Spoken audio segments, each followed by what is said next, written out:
Hi friends, வணக்கம். Welcome to our channel. இன்றைக்கி என்ன பார்க்க போகிறோன்னு பார்த்தீங்கன்னா, தேர்ஸ்டே ஈவினிங் என்னோடய ரொட்டீன் தான் பார்க்க போகிறோம். பார்த்தீங்கன்னா, ஸ்நாக்ஸுக்கு பார்த்தீங்கன்னா வெளியிலேருந்து பஃப் தான் வாங்கிட்டு வந்திருந்தோம். டீயும் குடிச்சிட்டு என்னோடய வேலையெல்லாம் ஸ்டார்ட் பண்ண ஆரம்பிச்சிட்டேன். பாத்திரம்லாம் இருந்து கொஞ்சம் எல்லாத்தையுமே வாஷ் பண்ணியாச்சு. இப்போ பார்த்தீங்கன்னா, ஃப்ரிட்ஜில் இருந்து ஜூஸ் ஐஸ்கிரீம் எடுத்துகிட்டு ஒரே ஆட்டம் போட்டு ஜாலியாக என்ஜாய் பண்ணி சாப்பிட்டுட்ருக்கான். இந்த மழைக்கு ரொம்பவே பிடிச்சிருக்கான், அதனால் சாப்பிட்டுட்ருக்கான். நான் பார்த்தீங்கன்னா பாத்திரம்லாம் வாஷ் பண்ணிவிட்டு சப்பாத்தி வேணும்னு கேட்டிருந்தாங்க, அதனால் சப்பாத்தி செஞ்சுருந்தேன். சப்பாத்தி தான் செஞ்சிட்ருக்கேன்.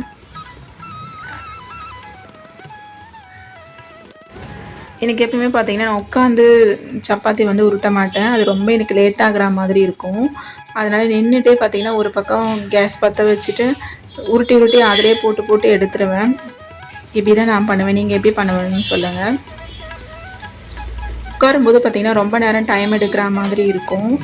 அதனால் அது உருட்டிட்டு அதுக்கப்புறம் திரும்ப நம்ம கேஸ் முன்னாடி வந்து நிற்கிற மாதிரி இருக்கும். அதனால் அப்படியே உருட்டி உருட்டி போட்டு எடுத்துகிட்டு முடிச்சிடுவேன். இப்போ எல்லாருமே நாங்கள் சாப்பிட ஆரம்பித்தாச்சு. சாப்பிட்டு முடிச்சுட்டு பார்த்திங்கன்னா கிச்சனை எல்லாமே க்ளீன் பண்ணிவிட்டு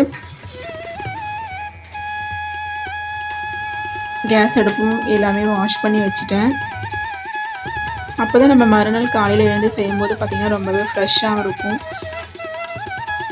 ஈஸியாகவும் இருக்கும். நம்ம அப்படியே இருந்துச்சுன்னா நம்மளுக்கு அதுவே நிறைய வேலை இருக்கிற மாதிரி இருக்கும். நீங்கள் எப்போவுமே பார்த்திங்கன்னா கிச்சனையும் சமையல் மேடையும் க்ளீனாக வச்சு பாருங்கள், உங்களுக்கு மைண்டு ரொம்பவே ஃப்ரெஷ்ஷாக இருக்கும். இந்த வீடியோ பிடிச்சிருந்தா வீடியோக்கு ஒரு லைக் கொடுங்க. சேனலை ஃபஸ்ட் டைம் பார்த்தீங்கன்னா சப்ஸ்கிரைப் பண்ணிவிட்டு சப்போர்ட் பண்ணுங்கள். தேங்க்ஸ் ஃபார் வாட்சிங் ஃப்ரெண்ட்ஸ்.